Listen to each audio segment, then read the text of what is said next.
So many of us rely on that first cup of coffee in the morning to get us going. But have you ever stopped to wonder, what makes that coffee perfect? Is it the way the water cascades over the grounds? Is it the aroma that fills your kitchen? Or maybe it's that jolt of energy that gets you out of bed? The truth is, a perfect cup of coffee is a complex dance of factors, each contributing to the symphony of flavors, aromas, and effects that we love about this beloved beverage. Today, we are diving into the fascinating world of coffee and exploring the intricate details that transform those dry beans into the drink we all know and love. Join me on this journey as we uncover the secrets that make a perfect cup of coffee. Part 1. The coffee bean's journey, from farm to cup. Before we dive into the science, let's follow the journey of the coffee bean, understanding its transformation from the moment it's harvested until it reaches your cup. It all begins with the bean itself.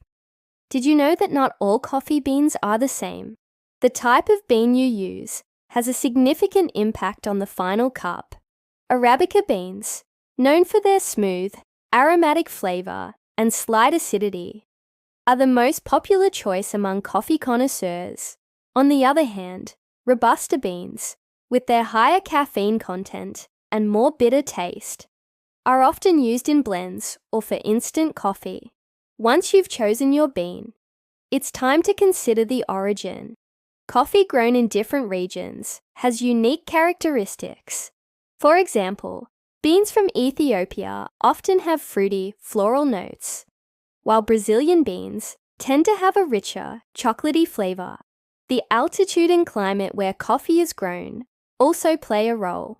Beans grown at higher altitudes tend to be denser, have more sugar, and have higher acidity, which can result in a more complex cup. But the real magic happens during the roasting process. Roasting transforms the raw bean into the coffee we recognize and love. During roasting, the beans undergo a series of chemical reactions that develop hundreds of new compounds, creating the characteristic aromas and flavors.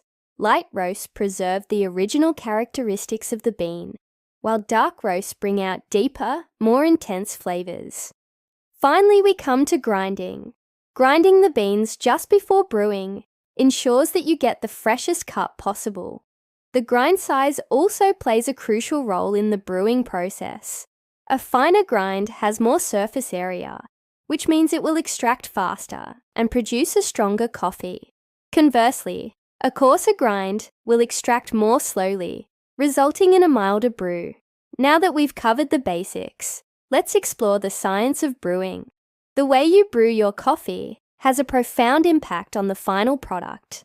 Grind size and water temperature are two of the most important variables to consider. The grind size, as we mentioned earlier, affects the rate of extraction. If you're using a pour-over method, a medium grind is generally ideal. For French press, you'll want a coarser grind, and for espresso, a finer grind is best. Water temperature is also critical. Water that's too hot can burn the coffee, resulting in a bitter, acrid taste.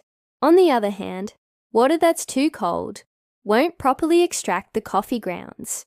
The ideal temperature is between 90 degrees Celsius and 96 degrees Celsius, or 195 degrees Fahrenheit to 205 degrees Fahrenheit. Now let's look at some popular brewing methods.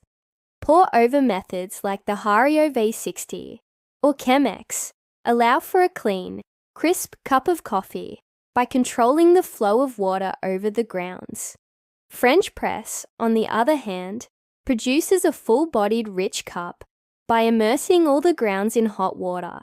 Espresso, with its intense concentrated flavor, is brewed by forcing hot water through finely ground coffee under high pressure.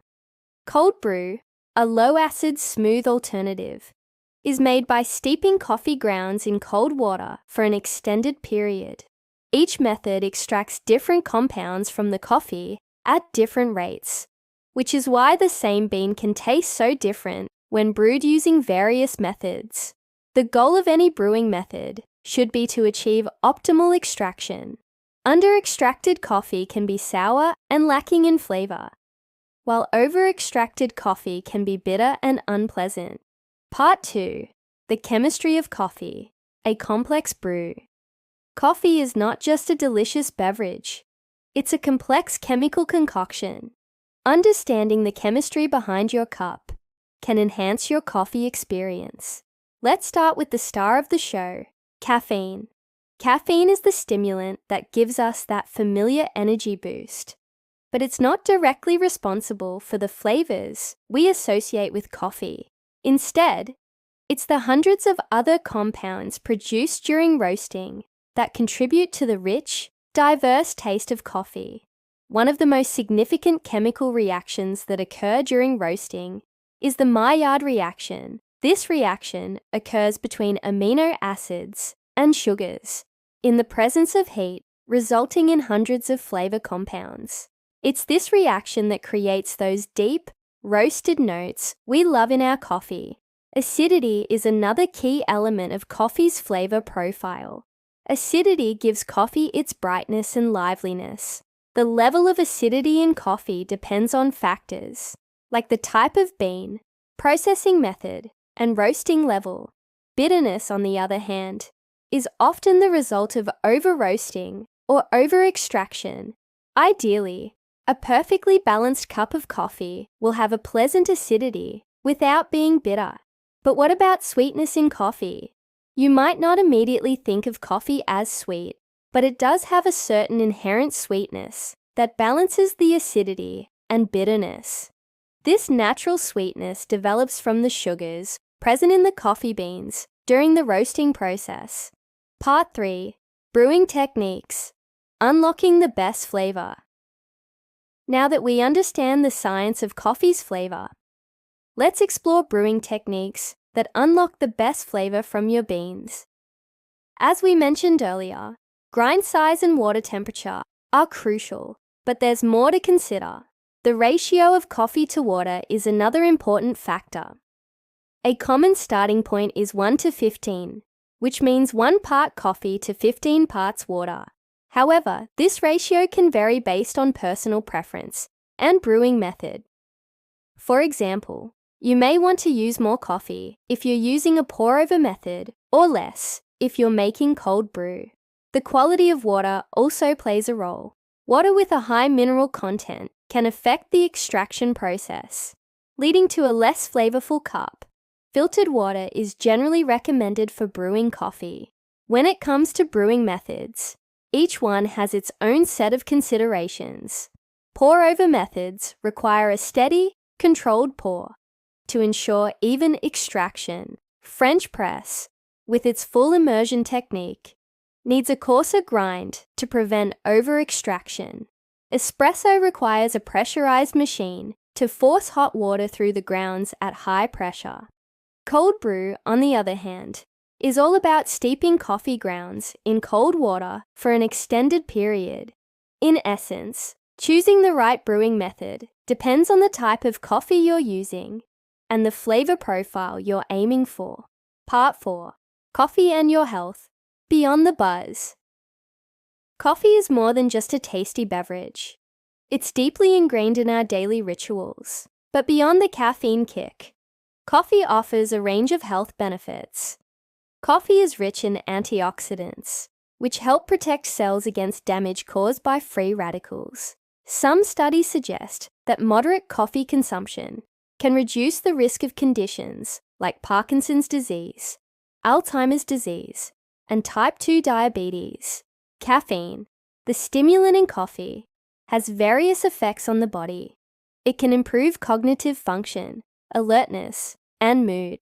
However, it's essential not to consume too much caffeine, as it can lead to jitters, anxiety, and disrupt sleep patterns. For most adults, 3 to 4 cups a day is considered a safe limit. Interestingly, recent research explores the relationship between coffee consumption, stress levels, and sleep cycles. Drinking coffee late in the day can interfere with melatonin production, affecting sleep quality. Therefore, it's a good idea to avoid coffee a few hours before bedtime. Part 5. A Coffee Lover's Guide to Experimentation. The beauty of coffee lies in its versatility. With so many factors influencing its flavor, there's endless room for experimentation. Every coffee lover has a unique palate and preferences, and exploring different aspects of coffee can lead to some truly delightful discoveries. Start by trying beans from different origins and experiment with light, medium, and dark roasts. Each roast level will have its unique flavor profile, and you might find that you prefer one over the others. Don't hesitate to try different brewing methods. You might be surprised at how the same beans can taste different when brewed using various techniques. If you're a fan of pour-over coffee, try a French press. If you usually drink espresso, try a cold brew. There are numerous resources available to help you on your coffee exploration journey. Online coffee forums, Reddit groups, YouTube channels, and apps like Brew Timer or Bean Hunter are great places to start. Remember, there's no single perfect cup of coffee. What's perfect is what you make it, so don't be afraid to experiment. Try new things and find what you love. And there you have it, a deep dive into the world of coffee, exploring the journey from bean to cup, the science of its flavor, health benefits, and the art of experimentation. If you've enjoyed this video, please give it a thumbs up and subscribe for more science-packed adventures. Until next time, happy caffeinating and stay curious.